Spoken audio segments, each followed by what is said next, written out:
2017. I want to quickly apologize that we are starting a little bit behind schedule. It's due to some circumstances that you will get to know very, very soon. Well, considering this one this morning, we are going to be a searchlight on African football, especially the African Cup of Nations, popularly called AFCON. A whole lot of reforms are being planned. And I want to tell you that as we speak, the African football, the Confederation of African Football are tinkering with the idea to change the timing of the Nations Cup from around June, July to actually, from around January and February and move to June and July. This is because this affects the calendar and, of course, the preparations of many clubs in Europe who actually have many of these African players signed to their clubs. You also have the possibility of increasing the number of teams from 16 to about 24 to make way for so many other African countries and teams. There are so many more that we want to look at this morning, but before then, we'll be having about 15 minutes of sponsored program and promo this morning. We'll just quickly go on a short break. When we come back, we'll introduce the MD of the company. Stay with us.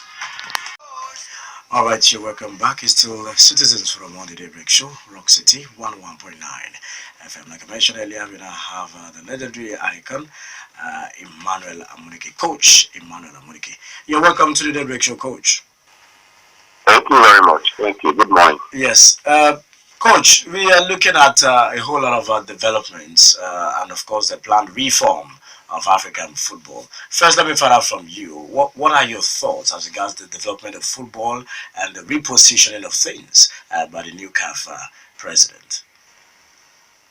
Well, I think when we look at from the past years up till now, football has been in constant changing and it has continued to develop. I think when we look at what the Europeans did, they tried to bring in more numbers. When we're talking about the UEFA Champions League, we're talking about the Europa League that the nations played.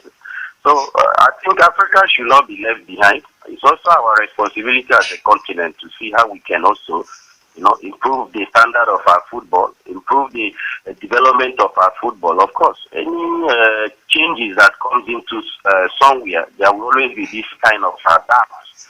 There will always be optimistic, there will always be doubt in it. But of course, if we work towards to it, we can always adapt to the changes that the game is coming up with. It's good to extend the numbers of countries that will be participating in the Nations Cup. Of course, we also have to consider our players that are playing in Europe. Most of the time, the African Cup of Nations is being held in January, and there's always a conflict between the players and the player. The club and the players sometimes when they look at the situation at their club, some of them refuses to participate in the African Cup of Nations. So I think what the CAF is trying to do is to find a common ground where everyone will fit in and then bring in more advertisement and bring in more publicity and then give other teams also more opportunities.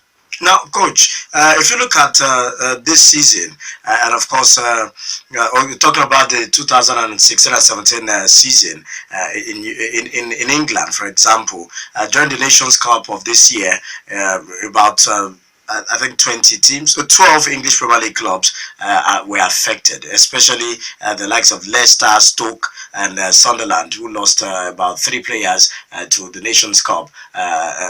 Now, would you say that it is the pressure from these English teams or European teams that is forcing this change or reform being made by CAF? Well, we might say directly the pressure because, of course, the players have been paid a whole lot of money for the clubs in England to sign these players, which means, first of all, these players are good. Their service is being needed in their club. And you could say, unfortunately, most of the time, some of these teams, some of them are struggling in relegation. Some of them are playing to find a way to be in the Europa League or in the Champions League. And suddenly, in the middle of season, when the competition is getting tougher and stronger, some of their key players have to leave for 1 month. I think, of course, he affects the team. But the most important thing is not about the pressure. His ability to have an understanding on a common ground where both the players and the club and also the nation can be happy. Of course, you could say that it might be a very tough, difficult season for the players, because after playing the season or in their club, then they are going back to involve in a 1 month African Cup of Nations again. But when you look at also other continents, the South American continent, you look at the European continent, when they have a national engagement, most of their key players are involved. So we shouldn't be left behind. We shouldn't look at it as it's a pressure. What we can look at it is a welcome development, and then look at how we can adapt to the changes.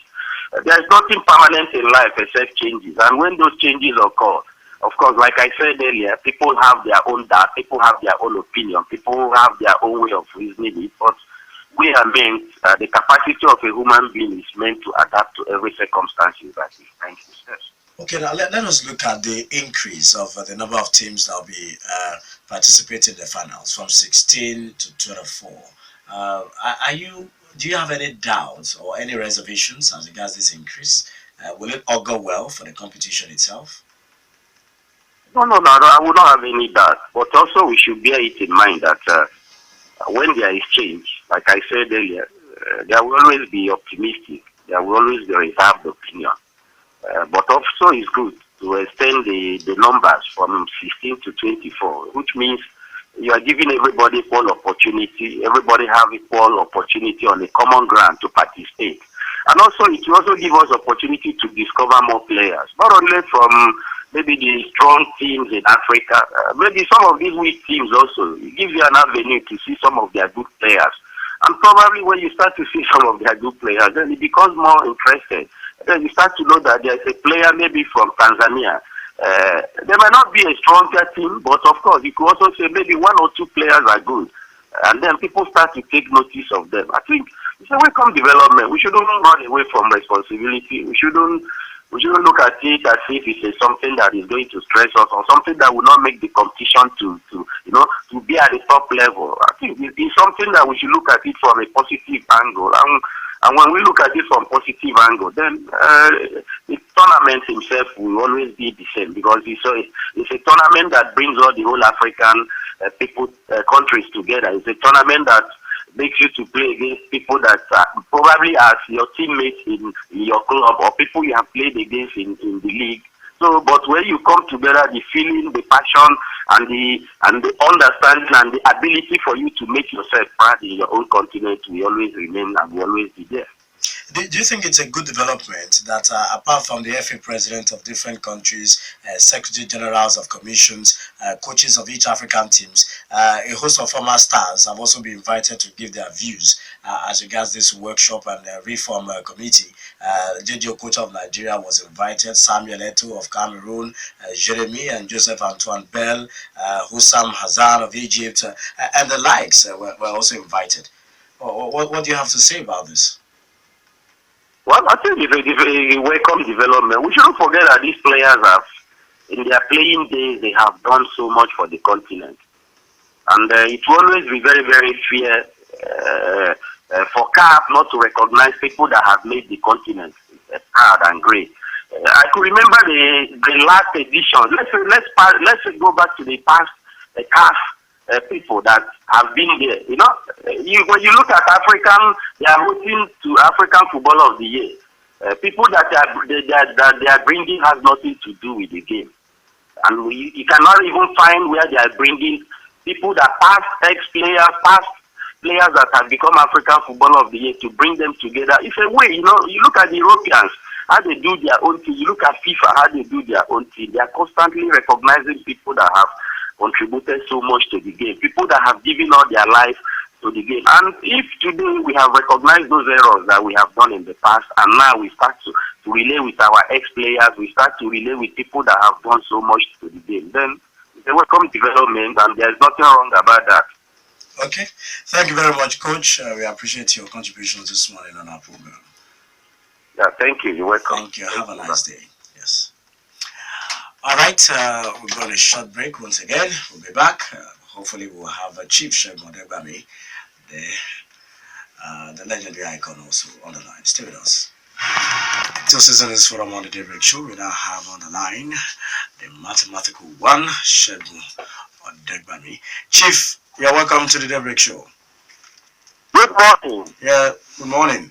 Well, Chief, a whole lot of reforms were promised by Ahmad Ahmad when he was contesting for the Confederation African Football Presidency. And now that he is the president, he's trying to push through these reforms and promises. First, let me find out from you. What's your opinion about the increase of the teams or nations that will be part of the finals of the Africa Cup of Nations from 16 to 24?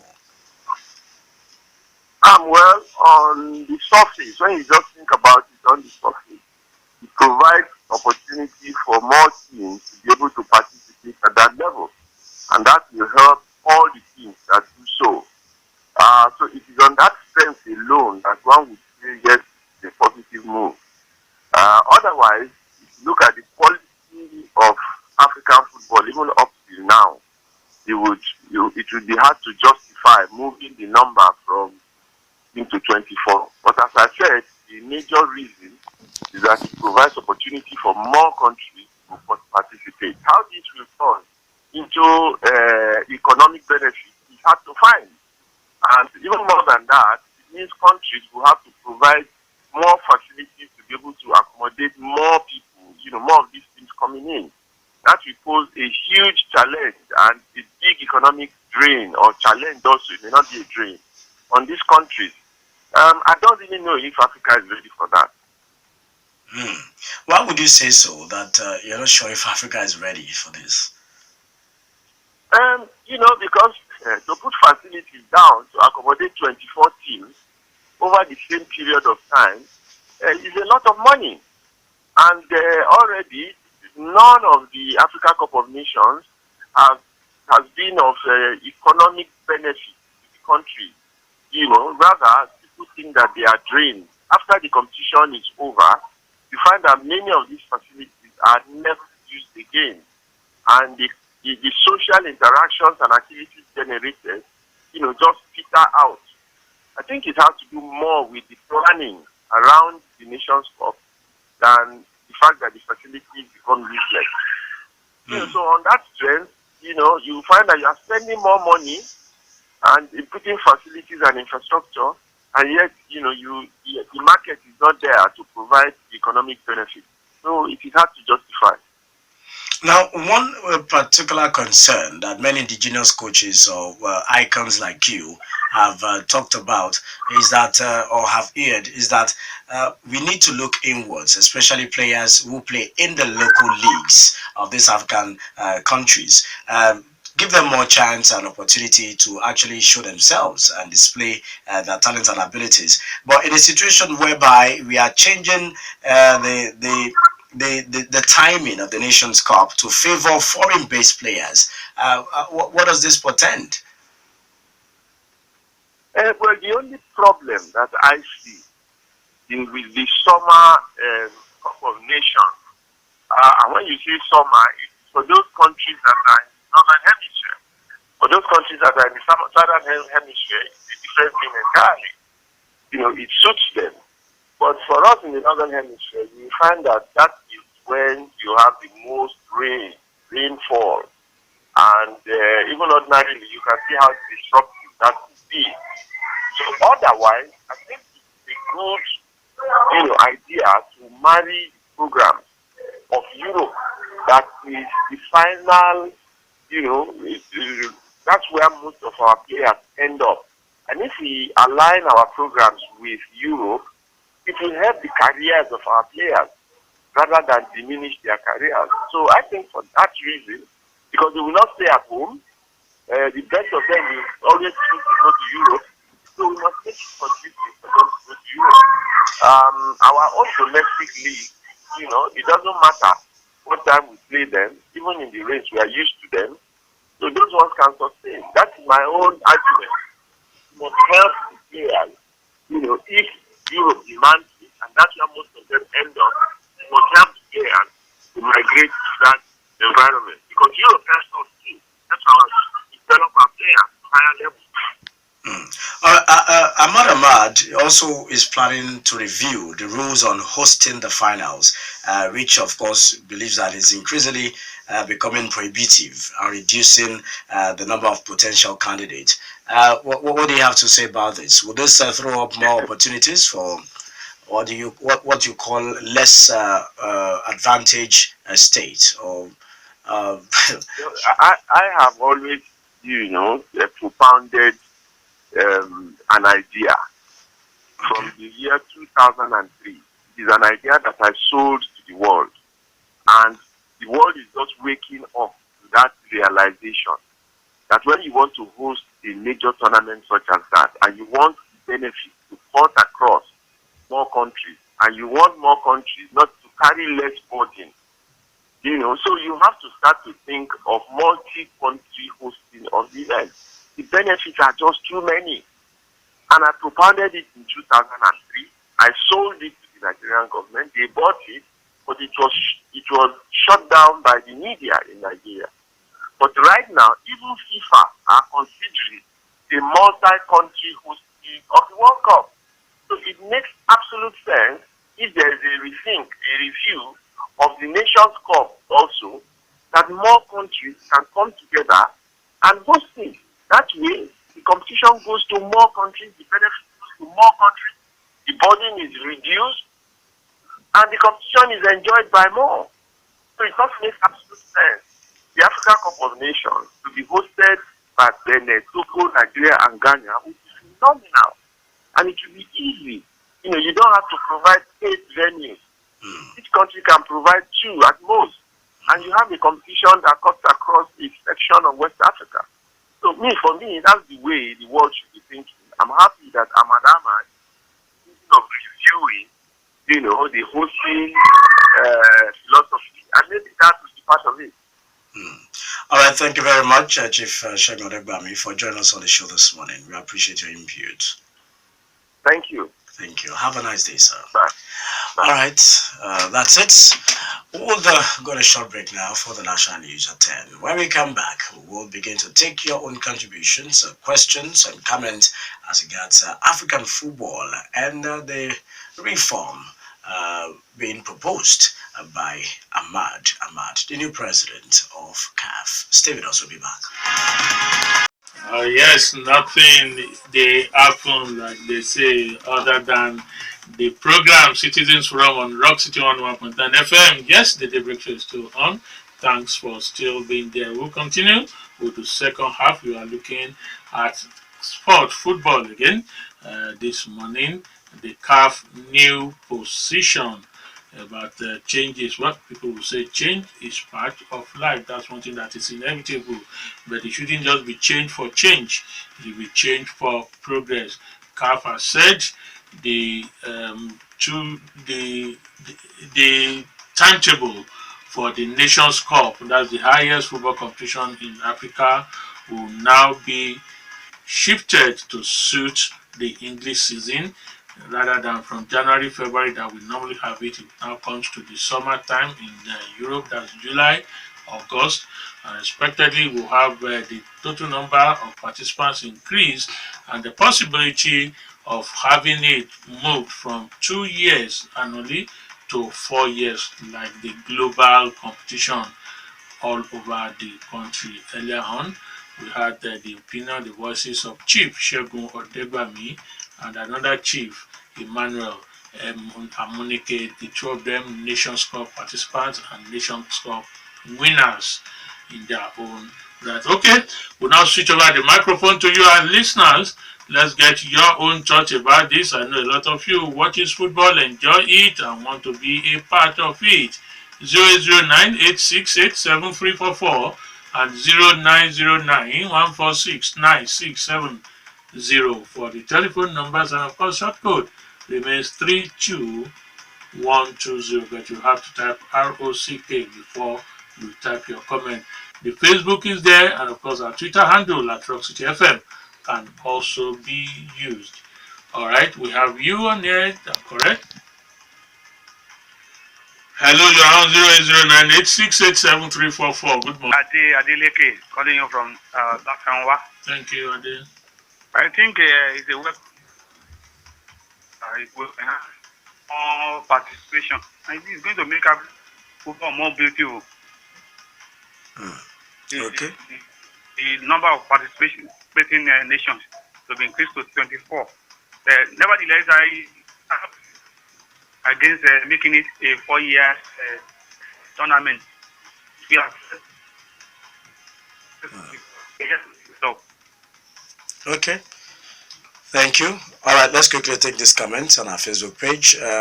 Adewale Shubowale says, Chief Odegbami says he doesn't know if Africa is ready for the modifications, but I would want to bring that view nearer home. Is Nigeria ready for the modifications? Where are our 8th grade competitions? That's a valid question. Adebayo Ayobami Akorede says, Ahmad has, in the course of his campaign, promised us a lot of reforms in African football. And so far, so good. I'm okay with all the likely changes, except that of inviting countries outside of Africa. Because I feel, in my own opinion, we have numerous participating nations already. The fear about the inclement weather and facilities to cater for 24 teams will be definitely taken care of. To make it easier, suggestions have been made to make provision for co-hosting. Yes, co-hosting is just like Chief Odegbami said earlier.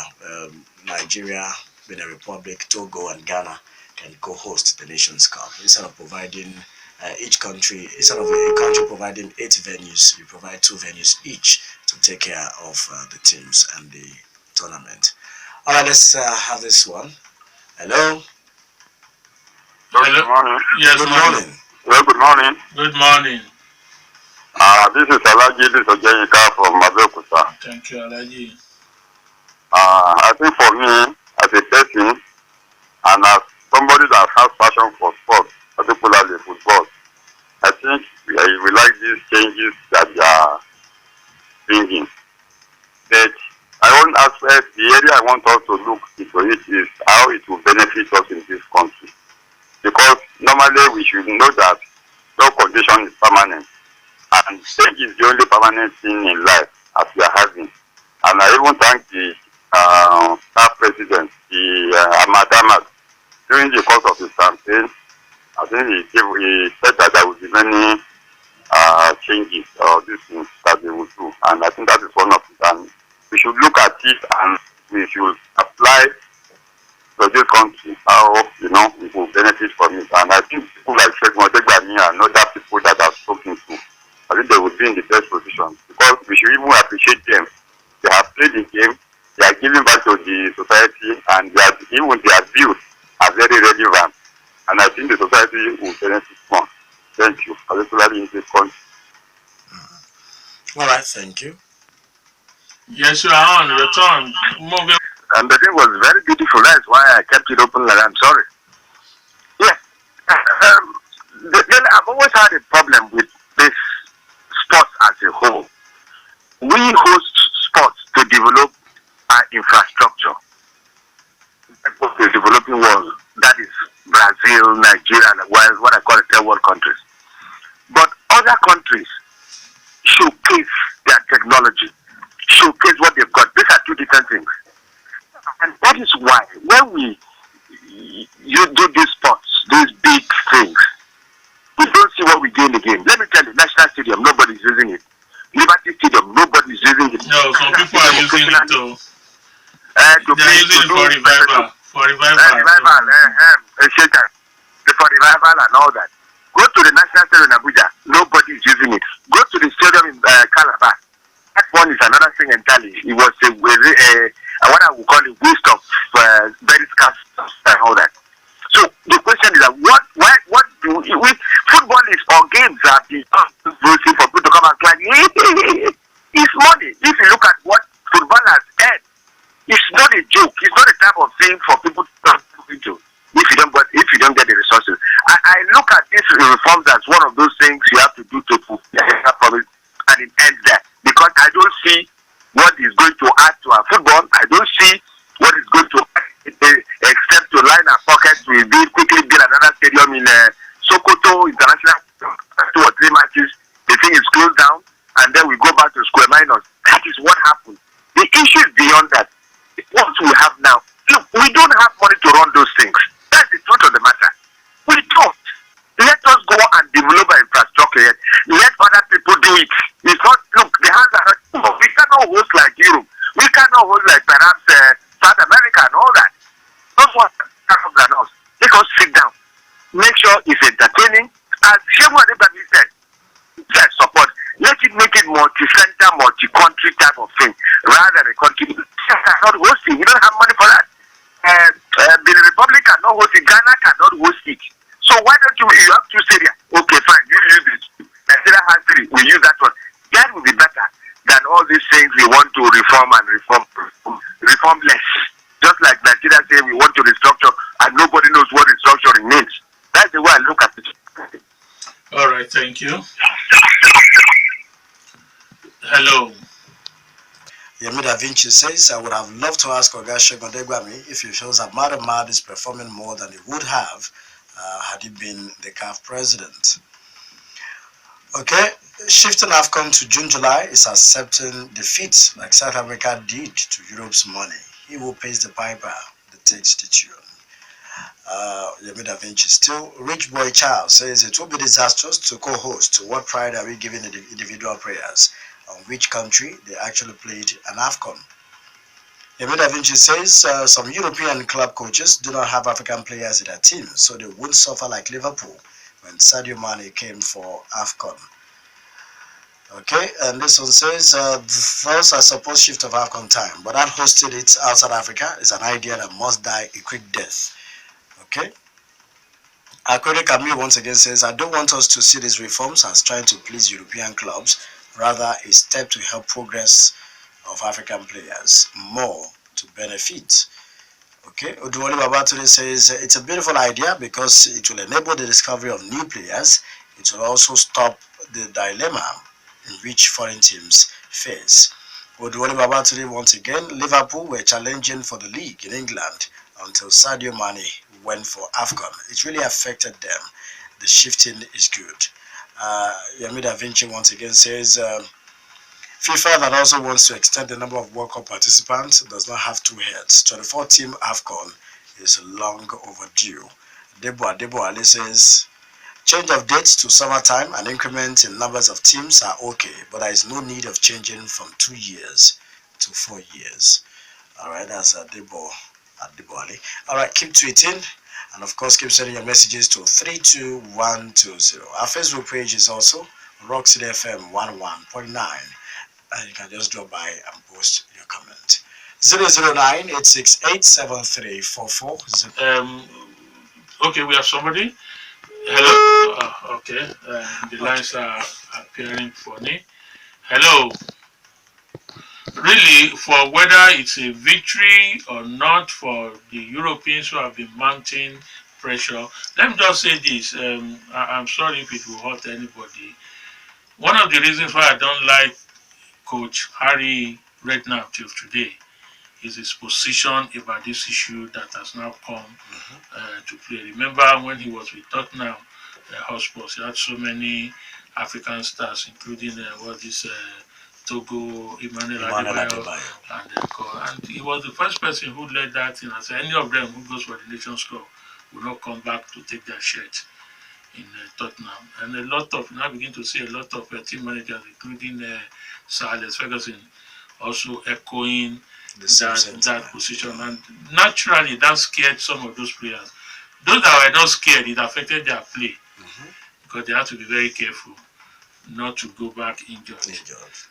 And all sorts. So, apart from that, I think that's the best decision they can have for now. We have what they call pre-seasons.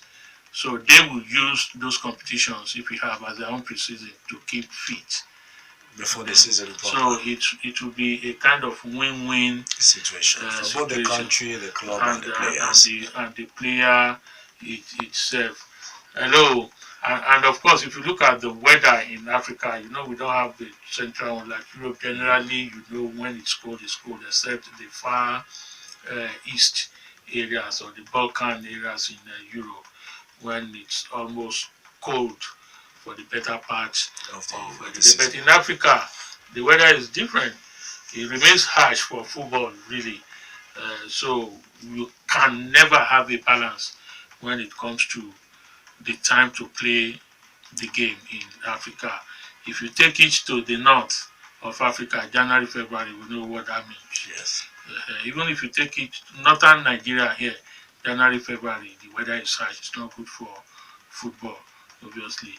So the opinions will continue to be. I think they are trying to reach a balance, but until the competition starts, we will now know its effect on those competitions. If you have good performance by players, fine. If you have good turnout from fans, then fine. And of course, if you have good investments and turnout from investments by host countries, then we also now know if that has turned out to be a good decision on the part of CAF. Hello. Okay, let's see if we can try to. All right, I think it's basically a network issue, so keep pressing those buttons. You could be lucky or luckier after a few pressing of those buttons. 08098687344 and 09091469670. Yes, for the telephone, I just keep pressing them. We can confirm that it's a mere network problem. Of course, use the short code 32120, but type ROCK first, leave a space, type your message, and then our Twitter handle, and of course, the Facebook fan page is also there for you to use. We are looking at the changes imminent in CAF. Confederation of African Football has decided to come up with changes. Of course, football globally is experiencing changes. If you look at technology import into the games across the world, FIFA and its owners also decided to expand the numbers of countries that will play in addition to adding technology to it. Very soon we'll soon see robots coming into football. Yes, either as referees, match commissioners, reserve referees, goalkeepers, or ball boys, or even players. That would be a welcome development. Yes, so robot is gradually encroaching into lives in developed world. They may be new here, but don't be surprised when they come. So, Ahmad, some people say politician. Yes, he's made some promises once, or have to keep to those promises when he was campaigning to become the president of that body, and these are part of those changes we've made. We'll have to wait to see its effect on the field of play itself before one can finally conclude. Even the gold, the gold technology introduced is still the gold technology. not fully accepted. There are still people who said yes, it's come up with some changes, and someone said no, I don't enjoy it. It's slowing down the game and all sorts of that. But more importantly, once the umpires committee, I think majority, sorry, I said umpire referees, the referees committee, majority of them appear to be supporting it. That because it limits the number of mistakes they make in a particular match. And another proposal being tinkered with is that we only have 30 minutes of play on the field. Yeah. What referees will now have to stop the watch each time the ball is not in play. So the time in which football will be played will only be calculated with the number of weeks the ball is on the field of play. So when there is throwing, anything happening, so the stop will be called.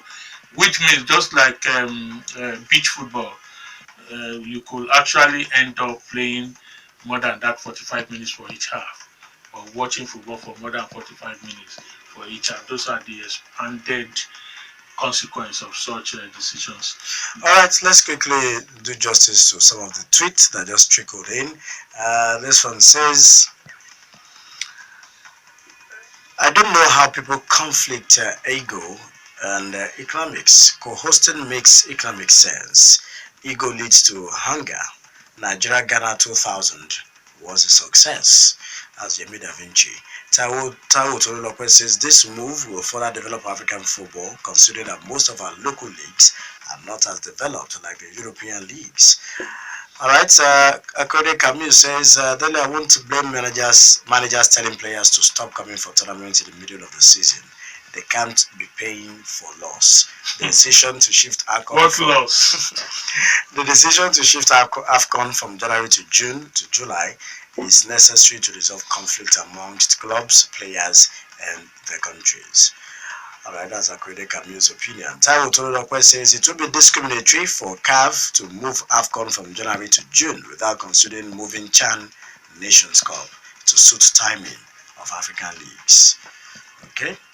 Yemi Da Vinci says, I'm just imagining if Chelsea would have won the league if Victor Moses came for AFCON. They were destabilized when he was injured. Alright, that's a point made by Yemi Da Vinci. The ideal of implementing some notable ideas into, the idea rather, of implementing some notable ideas into African Cup of Nations is a welcome idea to me. Let them try it. God bless Nigeria and Africa. Saka Rahman Olayode says he sent in that one. Yemi Da Vinci tweeted this. The reform I would like to see in African football is playing the Champions League final in just one leg. Reform, that is not as if that may not happen. A lot of changes will have to come, and maybe this will also be. I think Europe. Okay, we were another drop. Oh, don't worry, just keep pressing those buttons. You may be lucky before the end of the program. Alright, Suraka at Abdulhamid Abiodun posted this on our Facebook page. They should ensure programs and policies that will promote African football so as to encourage private investors, because to run football is an expensive venture. CAF should always liaise with FIFA to Okay, protect let's take this African call. players. Hello. Yes, morning. Hello, good morning. Good morning, sir. Hello. Okay, we are sorry. Alright, just try and call back. We'll come there. Let's go back to that comment posted on our Facebook page by Suraka at Abdulhamid. They should ensure programs and policies that will promote African football so as to encourage private investors, because to run football is an expensive venture. CAF should always liaise with FIFA to protect African players plying their trade outside Africa. A situation where a club and coach fail to release players for African football is absurd. Okay, thank you for your comments. Keep saying. Hello, morning. Good morning. Morning. Good morning. This Professor Sam Otubusho. Good morning, Prof, sir. good morning. The answer to your question is not too far. From where did footballing originate? England, they say. They know better now. So we need to go over there to learn more and do better. Good morning. All right. Thank you. Tobi, you are looking at that money in terms of the players' benefits, wages, and so.